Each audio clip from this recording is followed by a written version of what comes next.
Welcome into Moving the Chains, brought to you by Founders Federal Credit Union. I'm Kevin Thomas alongside Jerel Hendricks. Got a great interview today for a ring season recap. A very special guest, the head coach of the 2023 1A state champion Christ Church Cavaliers, Quin Hatfield. Coach, how you doing today? Man, doing well. Appreciate y'all having me on board. Well, we appreciate your time as always. If this is you guys' first time tuning in, check us out on Facebook, Twitter, Instagram, YouTube, etc. at Movin Chains, website movingchains.com, and our podcast on Apple, Spotify, Google, and more. This was Coach Hatfield's fourth season as the head coach of the Cavaliers, and they went 13-2 on their way to their second consecutive state title. Coach, for folks to get to see you guys play this year, what would you kind of say was the maybe the scheme or the style for you guys on both sides of the ball? Yeah, well, man, started on the offensive side of the ball. Had a lot of playmakers. Had some really good players coming back that we continue to build our offense around. Had a quarterback step in as a first year starter, had a tremendous season. But end of the day, we had a lot of playmakers. We were able to get the ball to them in space and let them do their thing. Very seasoned offensive line that helped us, scheme and do some things. Defensively, it's who we are defensively. We talk about attack base, playing fast and physical, and we had a lot of guys off our 22 class that were big players we had to replace. And so the defensive unit, we had some challenges early, not that we didn't offensively, but we had some, for example, entire secondary we had to replace. And so did a ton of 7-on-7s would help them, but as the year went on, them guys just got so much better. And then we just take a lot of pride. And I know most coaches are going to say that and went into third phase and special teams, but we have every period of every practice, not every period, we have periods of every practice for special teams, and make sure we put a strong emphasis on that. And we ended up finding a really good kicker that came off the soccer team, and that helped us have a big weapon in that third phase. Coach, the numbers are staggering. I mean, on offense, you guys put up 44 a game. You held those opponents, even though you had that young defense, held opponents to 16 points per game. I love shouting out the players. Me and Kevin joked all year. Tucker Hendricks, you mentioned your quarterback that stepped up, called him my cousin all year as he just grew up in front of us. Right. But if you don't mind shouting those guys out, those special players that you had on the offensive, defensive sides of the ball. Yeah, well, so let's start with defense. All right, defense buckle it down. So I think we had two linebackers that played a lot of snaps for us. Middle linebacker Jake Good, man, he was just a force, and that guy on defense to set the tone. Cooper Ronchek as an outside linebacker just made a ton of plays, and up front on the defensive line, guys like Patrick McMaster, he played both ways. Grant Strohmeyer both ways, and then development of guys like Will Margee, Elijah Garrett. So many of the guys stepped up. And then our back end, we Jude Hall, one of our receivers, ended up starting at corner for us, became a lockdown corner. And that was like game 7 where he made that transition. And AC Hatfield as a safety really stepped in, had a great year for us, second leading tackler. And Luke Baumhofer at the other safety. Man, we do so much with our safeties and moving. He was such a strong player. And then Ann Atkins and Matt Covington at corner. Those guys really stepped up for us. Offensively, you mentioned Tucker Hendricks. This is an offense, y'all mentioned it, that was high-powered, and we broke a school record for most points scored in a year. And we've had some good offense through here, throughout the last several years and last decade, and had a lot of good players. But, Tucker Hendricks engineered that. And Deshaun Reeder at running back, man, talk about a dude back there now. He can go. And so when we didn't give him the ball off, the opposing defense had to account for him, and that allowed us to do different things in the passing game. But I mentioned the offensive line. I can't mention all of them, but the entire – I will mention a guy that didn't get a lot of shout-out. Martin Russo. Y'all might not even know his name, our center. He did not have an errant snap the entire season, and that's big, right? When you're in the shotgun a lot and doing what we do and so many snaps. So in addition to a lot of those other guys that I mentioned, and then Jackson Rep, what a season he had in terms of special teams, but also on the offensive side of the ball, getting him the ball in space, let him go to work. He just had tremendous numbers. And, that dude can flat play, just so dynamic. And development of Jude Hall and the wide receiver and Matt Covington and some of those guys. So, a lot of guys developed, had some good ones coming back, but we just had so many guys contribute. And I think that goes back to why we're so effective. You take one thing away, we'll go to the other thing. Coach, talked off air. You having some coaches meetings today and whatnot, and you guys have a great staff that's been together for a while now. It feels like. Who are some of those guys that are a big part of what you guys do that you want to kind of give some shout out to here today? Yeah, man. Oh, you put our coaching staff. We got a heck of a coaching staff. I'll say this. just great men of influence, number one, and then dang good football coaches. So, I just met with John Wyndham. I mean, he's our defensive coordinator. Coach Wyndham's the guy that, man, he's been a head coach at a collegiate level. I mean, he's been a defensive coordinator at Furman. He's been a head coach at Easley at the high school level. So, tremendous experience, does a great job of scheming, putting us in position to win on the defensive side. Todd Cunningham's our offensive coordinator, and, he's done this since I've been here. He's had a little bit of experience before that. But, again, as our staff, we've gotten so much better at collaborating and evolving our scheme.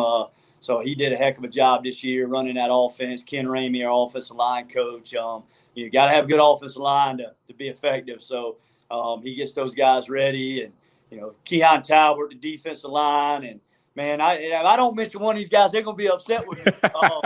Coach Richburg, our receivers coach. I mean, receivers made a lot of plays. He's on those guys. He gets those guys ready, does a great job of connecting, develop our players. Josh Jackson, one of our defense coaches. Both of those guys are alumni, by the way, Coach Jackson and Coach Richburg, which is great.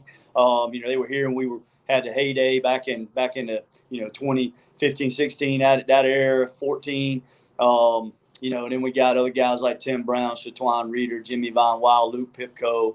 I mean, all those guys just do a great job. How about Joel Rice? Y'all know Joel Rice? Y'all don't know so. Joel Rice. No.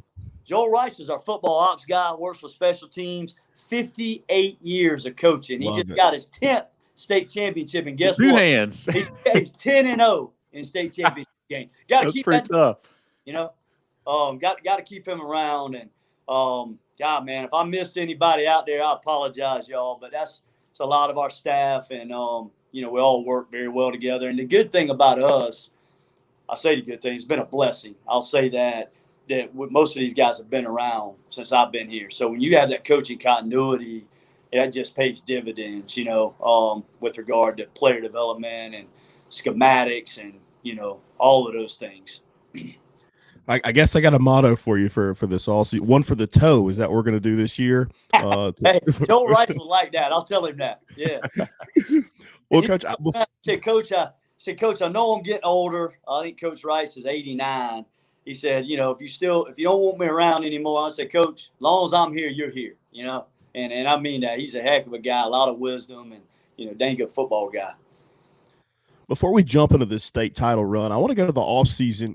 Mentioned you guys went back to back. What was it like, having that target on your back, and how did it respond? Because you mentioned earlier you had to replace some very key guys from last year's team. So what was it like 7-on-7, your weight training program, but a lot of this off season as you prepared for this run? Yeah. We never really talked about repeating. That was never something that was sort of in the discussion. We talked about recommitting.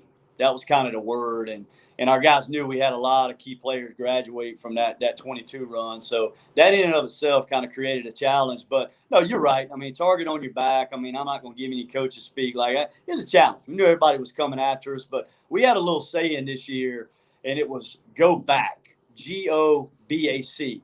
Most people look at it and it's like, oh, well, y'all were going back. Well, ultimately, that was sort of the play on that, but it was really go be a champion. And we talked about that, go be a champion in the weight room, go be a champion in the classroom, go be a champion in the film room, go be a champion at practice. And if we're a champion every day, then you'll get a chance to go back to the state championship, which we did. And obviously we hoisted that trophy, and it was awesome. So we talked a lot about that, and we kept our guys grounded, and it helped with some external buzz that was out there. We found different ways to motivate guys during the year. For sure. Looking at that state title game, Coach, you guys won, dominating fashion, 67-21 over Johnsonville. What did you guys do so well in that game in particular to let you, really be so dominant? Yeah. Well, I think I go back to just the preparation that we had. We just felt like we kind of had a good idea what they were going to do and knew that we could take a few things away, right? So I think we did a good job of being us and taking away who they are, right? I think number one thing, but let's be honest, we caught some momentum early. First play of the game, they coughed it up. We swarmed the ball. But again, I point that out to say if you do a freeze frame on that, which I've done and I've shown our team, we had 8 guys to the ball. And we do pursuit drill on every Monday. We talk about 9 and 5. 9 guys within 5 yards of the ball. And you do that freeze frame, you see guys swarming, that's sort of it encapsulates sort of who we are as a unit. They coughed it up. Then we knew they were going to blitz, one-on-one coverage, threw it up backside. So, boom, score early, get a stop, get the ball to running back, got a little bit on the outside. We thought we could hit them on a play, then get them in another position, return a punt, right? Talk about special teams. We put a punt return in for that game we hadn't had in all year.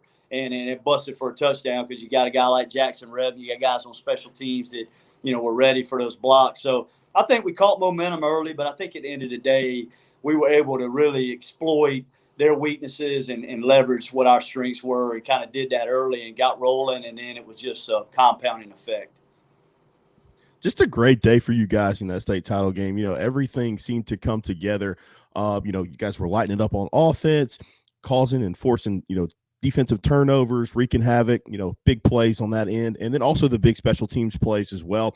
How fun was it for you to kind of see your team performing at, their best level, clicking on all three phases in the most important game of the season? And it was extremely satisfying. I was so happy for our team, and got a chance to compete for another state championship. But I think the thing about this team was, and that's what championship teams do, but man, we were so dominating down the final stretch, and we weren't like that when we started the season. Now, again, we're playing different competition, but to see guys develop and to see our scheme develop and evolve and to see guys play at such a high level down that stretch. I mean, the week before that, I know you're talking about state championship game, but Upper State, we got all over St. Joe's. The time we played them just a few weeks earlier, man, that game's 28-21 with 3.5 minutes left in the game. I mean, it's a dogfight. So, just that buy-in, that continued engagement. I mean, we were flying around that last week of practice. Guys were still having fun, right? So as a coach, that's what you want to see. And then to get that high-level execution, it all came together. So it was awesome, man. I mean, that was a day that we'll all remember, man, a Friday afternoon kickoff for the state championship game and go get after a team that had, let's just say, has some stuff to say about you. I don't know it could have been any more satisfying. Coach, one of my most, I'd say, favorite plays from that ball game was a touchdown run late in the game by Patrick McMaster, an offensive lineman. Most of the time, I guess you could say. Is that something that you guys actually ever practiced? Or it was just like, hey, we've got an opportunity, let's do this now? Or how did that kind of come about? And how excited were the guys up front and the rest of the team for Patrick? Man, first of all, Patrick McMaster, I mean, you talk about a dude that is about what our program's about. Just an incredible young man, hard worker. And so to answer your question, do we practice that? Well, here's what happens. We're running scout team offense, and Patrick starts on defense, and he gets the snaps in. When he's back there with me, scout team wanting to run the ball. And I'm thinking in my mind, dude, you're going to run in there and turn an ankle, but he really wants to play quarterback on the scout team and running back. So he'd had a little bit of work and skill, on the scout team, but we not anything that was planned, but I tell you what we did do that kind of, I guess, set the tone for this or whatever, precedent. On senior night this year, the Thursday before we played on that Friday night, I had all the offensive linemen go on the field. And, we did I punted the ball, and they had to catch it. And I got decent leg. I got some decent air time on it. So it wasn't like a little pooch, Yeah. So, we just did a process of elimination, a little tournament. You catch it, you move on, you drop it, you're out. So Lincoln Weldy, one of our dudes that we haven't mentioned, he did a fantastic job for us this year, both sides of the ball, battled some injuries, but he's a warrior. He won that. So he was the last guy standing. So the first touchdown we scored on senior night, we'd already had a play for him. He's offensive line, put him in the backfield, man. He hit that hole and busted it up, 2-point conversion, offensive lineman's dream. So state championship game, I didn't tell any of our coaches, didn't tell any of our players. I had that in the back of my mind. All right, if we can get a lead, we're going to get McMaster in there. And that was where we got down there. And I think Patrick was actually playing on the offensive line. So we ran a guy in, pulled him off the line, put him in the backfield. And he toted that thing, didn't he? Oh, yeah. He got after it. Yeah, that was a lot of fun, though. And that'll be a memory that he'll have for the rest of his life. And he's earned that for everything he's given to this program. Coach, you mentioned the development of this particular team. We saw you guys week 0 breaking in that new offense, especially. And also you had a few weeks later, you played Riverside. That didn't go your way. Started off 2-2, rip off 13 in a row. How important was that for the development of your team, that non-region schedule against those bigger schools to get ready and prepare you, for that state title run? Yeah, I mean, I that's exactly what you said, Jerel. I mean, that did prepare us. I mean, that's we were intentional with scheduling those games. We knew Great Collegiate was going to be tough, going down there, opening the season. And we learned some things about, the character of our team, certainly the ability of our team, that we had to, really take a hard look at. And I think in some ways it was really good. I mean, y'all were there. I mean, we were in that game and then had that sort of middle eight got away from us. Really, it was the last 2 minutes of the first half and early second half, and make a few plays, and we turned it over too much. But we saw some things, right, to build off of. And then, we had a dogfight with the Asheville school, and, that was out of state, so not a lot of coverage here from the state. I mean, we had a block an extra point at the end of that game, score late, block extra point to win that game. They went on to win the state championship for Division II and Independent League up there. They were a dang good football team. So, again, found out some more about our team. They had to turn around and play Riverside. And, Riverside game, we're up 28-21 going into fourth quarter. And again, Riverside made the plays, but shot ourselves in the foot. Got a pump block, missed a block, got a quick interception, had a deep ball thrown on us. Just things that we looked at, said, we got to clean this up, right? We got to be better prepared, but when we got to just execute, right? And I think fatigue got us a little bit, so we adjusted for that, did some things, and but those games, to answer your question, helped us get on a trajectory that we talked about a few minutes ago that kept us sort of climbing. So learned a lot, handle some adversity, you learn about your team, and it helped us in the long run.